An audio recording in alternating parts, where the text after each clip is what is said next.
हर हर महादेव। नमः पार्वती पते। हर हर महादेव। घर घर महादेव। सभी भाई बहन को प्रणाम करती हूँ। मेरा प्रणाम स्वीकार कीजिए भाई बहन, स्वीकार कीजिए। देखिए भाई बहन, एक बहुत ही सुंदर शिव चर्चा कथा सुनाने जा रही हूँ। इस कथा को सुनिए और इसका रहस्य समझिए।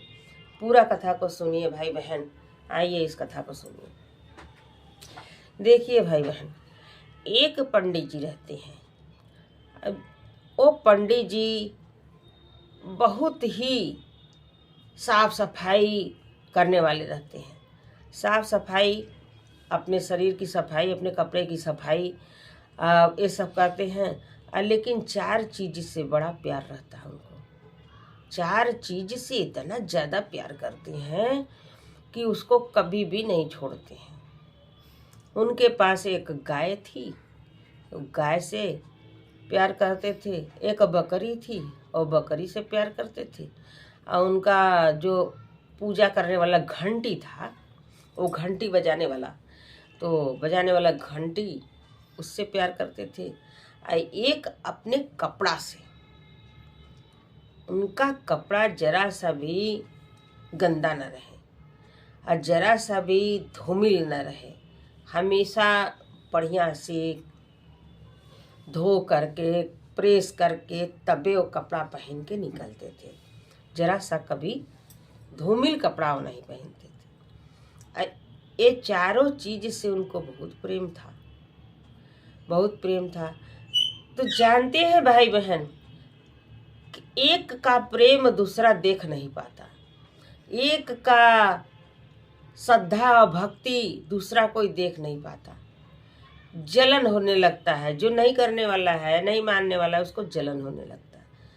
अब वो गांव में 4 ठो चोर थे। 4 चोर थे। चारों चोरवा का बात करे आपस में कि देख रहे हैं जी, ये पंडित जी 4 चीज से बड़ा प्यार करते हैं,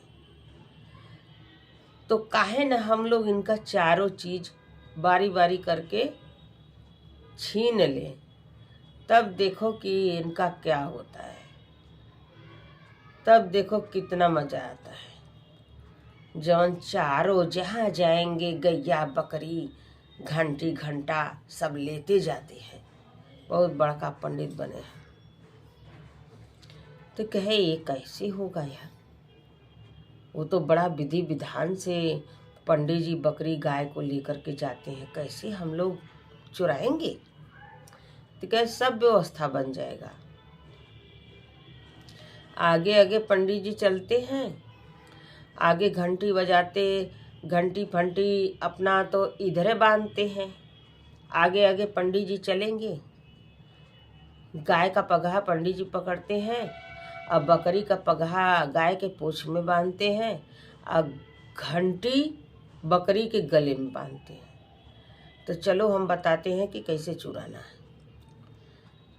वो कह रहा है कि चलो वो घंटी खोल करके घंटी गाय के पूंछ में बांध दो और बकरी का फट दे, बकरी का पगहा काटो, बकरी पहले चुरा लो। बकरी पीछे से हट जाएगी, घंटी बजती रहेगी। पंडित जी सोचेंगे बकरी भी चल रही है, गाय भी चल रही है, अपना आगे आगे सीताराम सीताराम कहते हुए चले जा रहे हैं। और उसी तरह पंडित जी चले जा रहे हैं सीताराम सीताराम करते हुए। अब ये सब चोरवा उनके पीछे पड़े हैं। अब इसी तरह किया, घंटी खोल करके गाय के पूंछ में बांध दिया घंटी। अब बकरी का पगहा पकड़ के उठा ले गया पीछे से। गाय चल रही है, घंटी बज रहा है। पंडित जी सोच रहे हैं गाय भी चल रही है, बकरी भी चल रही, घंटी भी बज रहा है। और जब आगे जा कर के रुकते हैं तो देख रहे हैं तो बकरी गायब है और गाय के पूंछ में घंटी बंधा है। गाय के पूंछ में घंटी बंधा है और बकरी गायब है। तब से दूसर का चोर आता है तो कहता है कि क्या हुआ पंडित जी, बड़ा परेशान लग रहे हैं। कहे हाँ यार, हमारा बकरी को कोई खोल लिया पीछे से, हम देखे नहीं। अब अभी एक घंटी और गाय लेकर के बकरी को कैसे खोजें? क्या घंटी तो अपना ले लीजिए, घंटी अपना ले लीजिए, दीजिए गाय को, हम पकड़े हैं, जाइए एक बकरी खोज के आइए। अब गाय का पगा उसके हाथ में पकड़ाते हैं, वो गाय लेके चला जाता है। चलिए गाय भी गायब, बकरी भी गायब। अब घंटी बजा करके सगरों खोज के चले आए, बकरी भी नहीं मिली और इधर गाय भी गायब हो गई। गाय भी गायब हो गई तो कहते हैं कि अब बताइए, दोनों चीज़ गायब हो गया, अब इतना वजन घंटी हम हाथ में ले करके कैसे हम बजाते हुए खोजेंगे? वो तो उसके गले में बांधते थे तो बकरी चलती थी, घंटी बजती थी। तब से तीसर का चोर आया, कह रहा क्या हुआ पंडित जी, बड़ा परेशान लग रहे हैं? कि हाँ, यही सोच रहे हैं कि कोई ये घंटी पकड़ लेता तो हम गाय बकरी को ढूंढ के आ जाते। हमारा गाय बकरी आज हिरा गया है। तो कह रहा है ये बहुत बड़ी बात थोड़ी है, दीजिए हमको, दीजिए हम लेकर के यहाँ बैठे, आप जाइए खोज के आइए। पंडित जी सोचे लेकर के घंटी बैठा रहेगा, हम जाए खोज के आए। अब घंटी उसको पकड़ा दिए, तीसर का चोर को घंटी भी मिल गया। अब बकरी भी गायब, घंटी भी गायब, गाय भी गायब। अब बचा इनका कपड़ा। चौथा चोर आया, रास्ते में एक कुआं पड़ता था, वही कुआं पर बैठ करके खूब रो रहा है, खूब रो रहा है। अब पंडित जी इतने दयालु थे, उसके पास गए। कह रहे हैं काहे रो रहे हो बेटा, क्या हुआ? कह रहा है कि अरे पंडित जी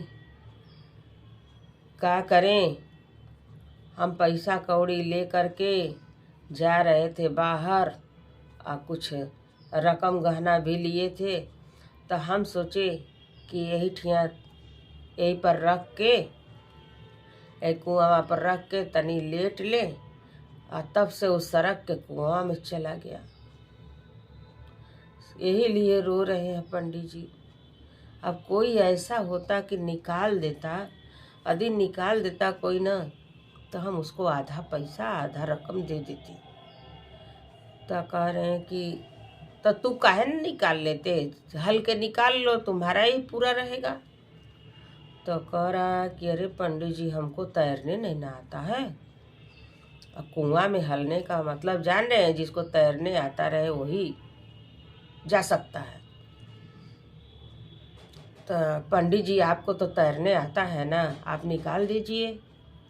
तो कह रहे हाँ पर तैरने तो आता है।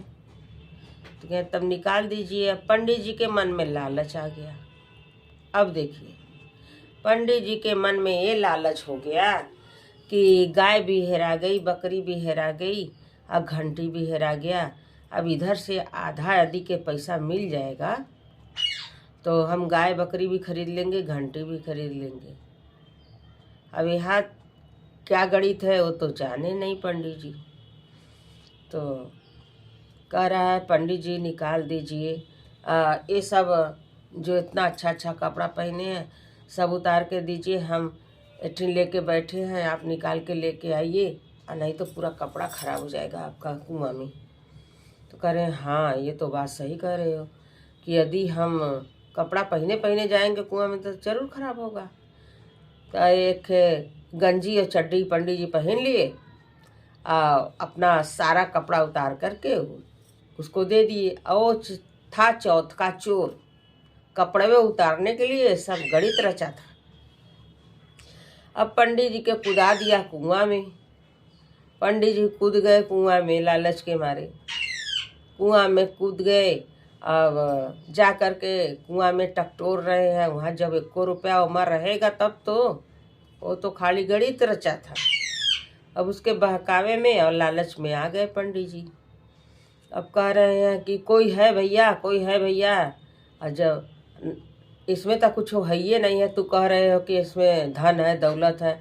वहाँ उसको कपड़ा मिला, वो भागा वहाँ से तुरंत भाग गया। अब पंडित जी गए कुआं में, उसको कपड़ा मिला, वो भाग गया लेके कपड़ा। जब कपड़ा लेके चला गया, पंडित जी जब कुएं से बाहर आए तो देख रहे हैं कि न वो आदमी है और न तो उनका कपड़ा है। अब पंडित जी लगे रोने। पंडित जी जब रोने लगे, अब पंडित जी का रुलाई सुन करके और शिव गुरु आ गए। शिव गुरु आए, कहे कि भाई पंडित जी हैं, इतने अच्छे से मेरा पूजा पाठ करते हैं, इतने अच्छे से सारा काम करते हैं, जजमानी करते हैं, क्यों रो रहे हैं? अब आते हैं तो देखते हैं खाली चड्डी गंजी में। तो कह रहे हैं अरे पंडित जी ये हालत आपका कौन बना दिया? तो कहें कि क्या बताएं, घर से रोज चलते थे तो गाय बकरी घंटी और कपड़ा पहन करके ऐसे निकलते थे। अब एक दिन बकरी गायब हो गई, फिर दूसरे दिन गाय गायब हो गई, तीसरे दिन घंटी गायब हो गया। आज एक आदमी यहाँ बैठा था तो कहा कि कुएं में हमारा बहुत सारा धन चला गया है, उसको निकाल दो। अब निकालने के लिए हमको इसमें कूदा दिया, तो हम कपड़ा उतार के उसको दे दिए हैं। अब कपड़ा उतार के दे करके हम चड्ढी गंजी पहन के कुआं में गए कि उसका हम पैसा कौड़ी गहना ले जा कर के निकाल दें। तो वो कहा था कि हम आधा दे देंगे, आधा तुमको दे देंगे, आधा हम ले लेंगे। तो हम यही लालच में आ गए कि हमको मिल जाएगा तो हम अपना गाय बकरी खरीद लेंगे। तो कहें आपको समझ में नहीं आया। तो शिव गुरु आए तो शिव गुरु अपने रूप में तो आएंगे नहीं। ऐसे ही एक बुढ़ा भिखारी का रूप बना करके आए हैं।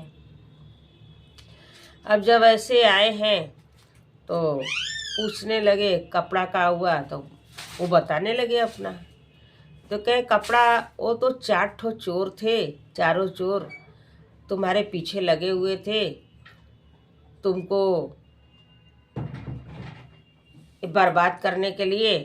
तो वो चारों चोर प्लान बना करके एक एक सामान चारों चोर चुराए हैं। एक लोग बकरी चुराया है, एक लोग गाय चुराया है, एक लोग घंटी चुराया है और एक लोग कपड़ा चुराया है आपका बहाने से। तो कहें ये सब आपको कैसे मालूम? आप तो लग रहा है कि कोई साधारण इंसान नहीं है, लग रहा है कोई भगवान है, लग रहा है हमारे महादेव तो नहीं है आप। तो कहें नहीं, हम महादेव नहीं हैं, हम तो इसी तरह आम इंसान हैं, दिन भर मांगते हैं, खाते हैं। अरे अभी तो आपे बताए हो कि हमारा गायब हो गया, हमारा गायब हो गया, हमारा गाय बकरी घंटी गायब हुआ। कहें हाँ बताए तो हमें। कहें अब क्या होगा? कहें अब इस हालत में बताइए कि साधु बाबा कि हम कैसे जाए घर, घर भी नहीं जा सकते, जजमानी भी नहीं जा सकते, कपड़े नहीं हैं। तो साधु बाबा कहते हैं कि आँख बंद कर लो, आँख बंद कर लो, तब देखा जाए। जब आँख बंद किए तो उनका कपड़ा पूरा आ गया, पूरा आ गया, पूरा पहना भी गया। तो कह रहे हैं आप तो बहुत महान इंसान हैं, आप लग रहा है भगवान है। कहे नहीं, भगवान नहीं है। तो कहे जब भगवान नहीं रहते तो एक कपड़ा कैसे आप मंगवा देते? कहे कपड़ा तो तुम भी मंगवा सकते हो, तुम भी मंगवा सकते हो, लेकिन तो जो तुम्हारे अंदर लालच है, छल है, कपट है, ये सबको त्यागना पड़ेगा। ये सब लोभ लालच ये सब त्यागना पड़ता है, तब तुम भी इसी तरह कपड़ा मंगवा सकते हो, जो चाहो तो मंगवा सकते हो, जानकारी कर सकते हो। तो कहें अच्छा हमको तो नहीं मालूम है। तो कहें आज से शुरू कर दो, आज से शुरू कर दो, लोभ मोह लालच ये सब खत्म कर दो, ये सब मत करो। और फिर उसके बाद महादेव गुरु का पूजा करोगे तो महादेव गुरु तुम्हारे ऊपर दया करेंगे। तो जब दया करेंगे तो जो चाहोगे वो हो जाएगा। हम भी महादेव गुरु का ही पूजा करते हैं ना। अब देखिए कि पंडित जी को कैसे बहका रहे हैं, कह रहे हैं कि हम भी तो महादेवी गुरु का पूजा करते हैं, हम भी महादेवी से सब कुछ मांगते हैं, लेकिन ये जो छल कपट झूठ झपेट है और लालच है आपके अंदर, ये सब नहीं रहना चाहिए।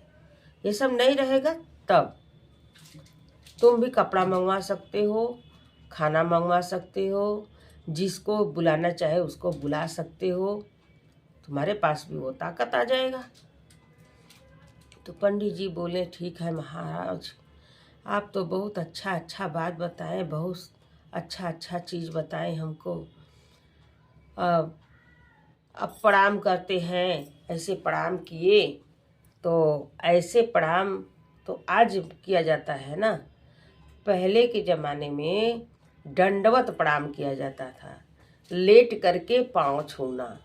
तो वो दंडवत प्रणाम किए, वो तो साधुए बाबा उनको समझते थे, साधुए बाबा समझ करके उनको दंडवत प्रणाम किए।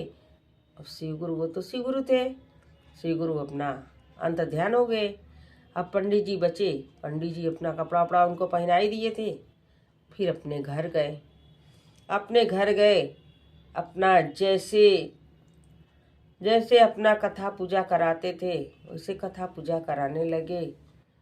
अब लोगों से थोड़ा अब हट के रहने लगे, होशियार रहने लगे। तो गुरु भाई बहन, ये कथा पसंद आया हो तो मेरे वीडियो को लाइक करें, शेयर करें, सब्सक्राइब कर लें, कि जो भी गीत गाना भजन चर्चा हम डालें आपके पास पहुंचता रहे, देखते रहे, महादेव से दया लेते रहे। नमः शिवाय।